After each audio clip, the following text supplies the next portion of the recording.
Olá, tudo bem? Sou Alfredo Oliva, sou professor universitário e hoje eu quero então mais uma vez falar de Byung-Chul Han e hoje eu vou finalizar a interpretação, a leitura, capítulo por capítulo do livro Filosofia do Zen Budismo.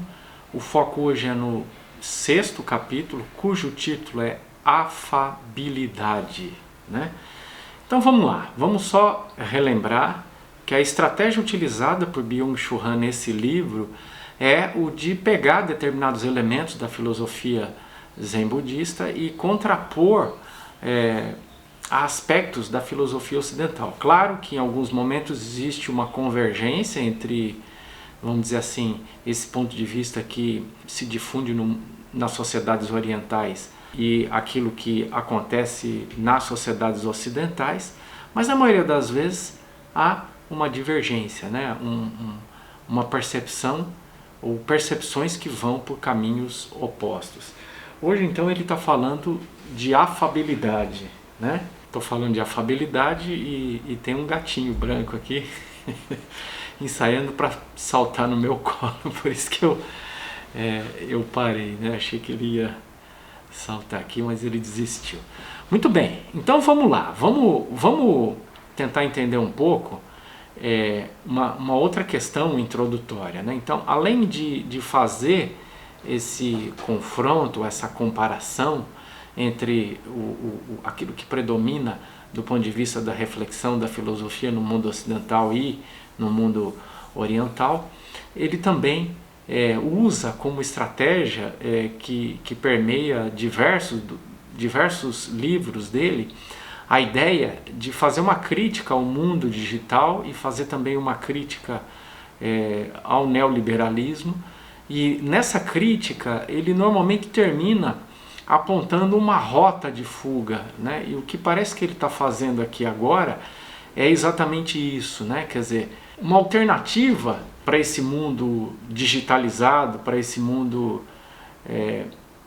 neoliberal, seria a gente pensar na afabilidade, em sermos afáveis, sermos bondosos, e me parece que esse é um ponto em que tanto o Zen budismo como as filosofias ocidentais convergem, Então, por exemplo, ele vai citar alguns filósofos, mas eu destaquei aqui um trecho em que ele cita Aristóteles e um outro em que ele cita Montaigne, e depois uma citação em que ele fala do Zen budismo.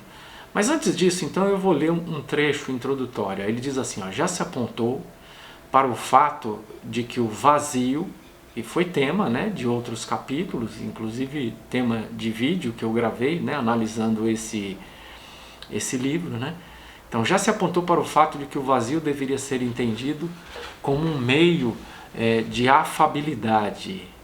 No campo do vazio não ocorre nenhuma demarcação. Nada permanece isolado para si, persistente em si mesmo. As coisas se aconchegam e espelham umas às outras. É interessante porque ele está dizendo que a concepção de vazio presente no Zen budismo deveria, ou normalmente conduz a um estado de afabilidade. Quer dizer, se você está vazio, você está indistinto de todas as demais coisas, inclusive indistinto das demais pessoas. Se você está indistinto, no sentido de que você está vazio, se aquilo que é vazio não se distingue de nada, Estando vazio e indistinto, você então se torna afável com o outro. Isso é um ponto de vista bastante original e interessante, Ou se vocês quiserem, repetindo, ainda a citação, no campo do vazio não ocorre nenhuma demarcação. Quer dizer, a demarcação, talvez aqui a gente pudesse pensar na demarcação identitária, Quer dizer, aqui estou eu, aí está você. A minha pele delimita a minha subjetividade em relação a você. Mas se eu estou vazio, se eu sou vazio, se eu sou definido fundamentalmente como um vazio, quer dizer, como algo que pode ser preenchido, esse preenchimento me leva a um estado de indistinção. Portanto, eu não reivindico a minha subjetividade. Se eu não reivindico a minha subjetividade, eu não tenho razão para me opor a você. E se eu não tenho razão para me opor a você, eu posso ser afável com você, né? Quer dizer, a ideia é que o vazio conduziria a um estado de acomodação, de bem-estar, de respeito, de amor, exatamente porque se eu não me distingo de você, se eu faço parte do todo. Se eu faço parte do todo, eu posso ser afável, eu posso ser amigável, eu posso ser bondoso, eu posso ser generoso, né? Me parece que é isso que ele está defendendo aqui. Bom, aí ele vai construir o argumento dele citando alguns filósofos.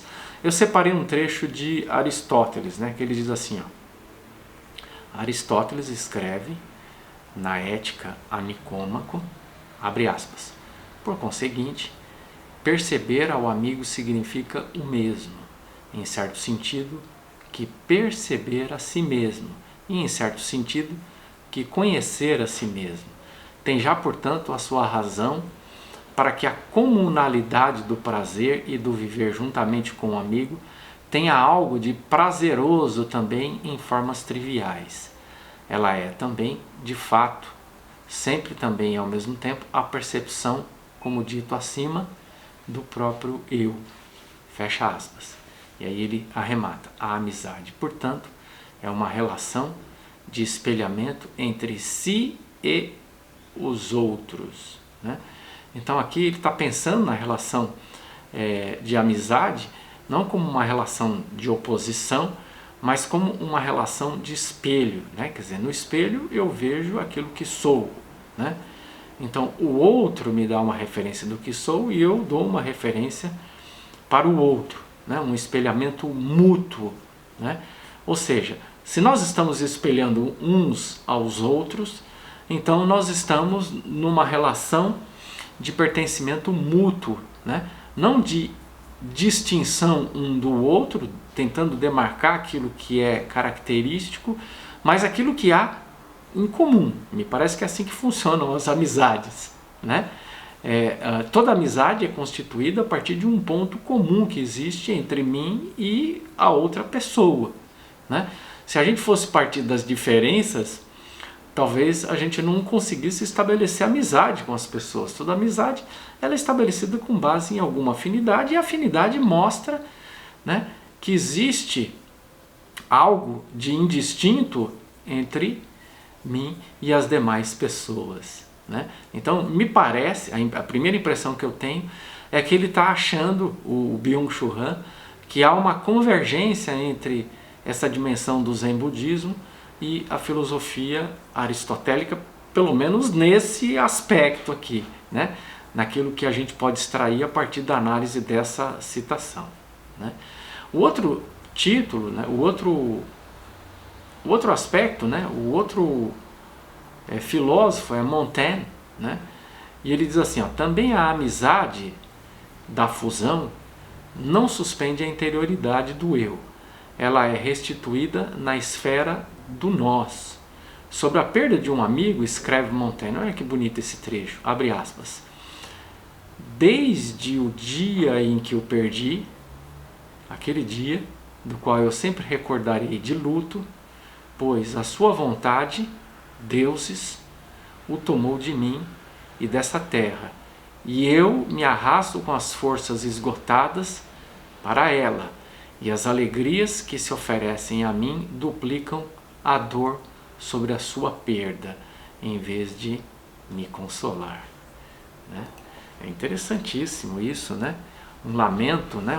O filósofo lamentando a perda de um amigo, né? Aliás, vocês devem ter já testemunhado esse tipo de coisa, por exemplo, quando morre um amigo muito querido, um parente muito querido, um parente próximo, né?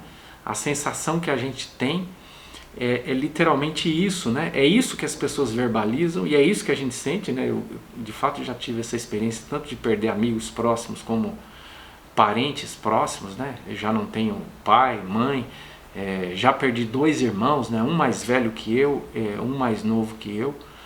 E então, assim, já se foram muitas pessoas com as quais eu tinha vínculos muito fortes, e a sensação é de que se foi um pedaço, né? Pensa que você, por exemplo, vive experiências bem interessantes com um amigo, né? Uma amiga, e quando essa pessoa se vai, esse pedaço que experimentou essas coisas se vai junto, né? Então, se eu posso pensar o outro como um pedaço de mim, né? Então significa que eu e o outro somos também indistintos, né? E se somos indistintos, né? Estamos partilhando essa experiência, de certo modo, do vazio, né?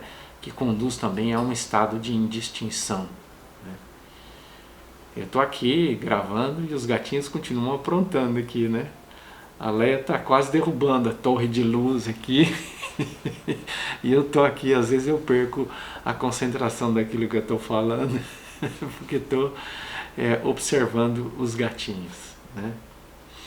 Muito bem, e aí então, para o arremate, uma citação falando do Zen Budismo. Agora ele está comparando o Zen Budismo e agora sim, opondo o Zen Budismo à filosofia de Martin Buber. Ele diz assim: o vazio do Zen Budismo se distingue de muitas maneiras do entre buberiano. Ele é o lugar da indiferença, do nem eu e nem tu, né? O entre, em contrapartida, não é tão vazio ou tão aberto quanto o vazio. Ele é cercado por ambos os pontos finais nos quais o eu e o tu são postos, né? Tá? Existe um livro do Martin Buber, né, sobre o eu e o tu, né, falando da minha constituição na oposição ao tu, né? Mas o que ele está falando é que o vazio está além, a ideia de vazio do Zen Budismo vai além dessa demarcação da subjetividade, embora a subjetividade seja constituída no espelho do tu, né? Mas o que ele está dizendo é que o Zen Budismo é algo um pouco mais radical do que essa demarcação da subjetividade na relação com o outro, né? É um estado de indistinção que parece que é um estado que foi experimentado por Montaigne, e me parece que era um estado também experimentado por Aristóteles quando estão falando da amizade, né? Da amizade como um estado não de distinção, mas de indistinção, e nesses dois casos, sim, a filosofia ocidental teria, pelo menos nesses aspectos, se aproximado do Zen Budismo, ou da filosofia do Zen Budismo, né? Me parece assim uma bela reflexão, né? Tanto no sentido de dizer, né, de propor que a gente seja afável, né? Esse estado de indistinção nos conduz à afabilidade, que é um valor, um modo de vida fundamental para o mundo contemporâneo, que é muito permeado pela competição, né? E a ideia de competição é sempre a ideia de ou eu ou você. Então para me dar bem eu tenho que suplantar você. A ideia de afabilidade é eu e você. Como nós somos um, então ou nós ganhamos juntos ou nós perdemos juntos, né? Então esse estado de afabilidade seria um antídoto contra a experiência do neoliberalismo e, de certo modo, do capitalismo de forma geral, que é nutrido pela ideia de competição, né? E claro que também essa reflexão é interessante por aquilo que ele fala da amizade, né? Enfim, quem é que vive sem amizade, né? Me parece que um dos sentidos que a gente pode dar para a nossa existência é encontrar amigos e amigas com as quais a gente possa partilhar as nossas experiências, né? Quer dizer, o que pode ter de mais interessante na vida do que sentar junto com um amigo, uma amiga, uma pessoa querida, tomar uma taça de vinho e varar a madrugada conversando, né? Me parece que essa é uma grande experiência, né? E fundamental para a nossa sobrevivência. Tá bom? Bom, é isso. Com isso nós chegamos ao fim de mais um livro, né? nós vamos, claro, analisar outros livros de Byung-Chul Han, né? Esse autor tão fértil e tão interessante. Eu espero que você continue me acompanhando. Um abraço e até o nosso próximo vídeo.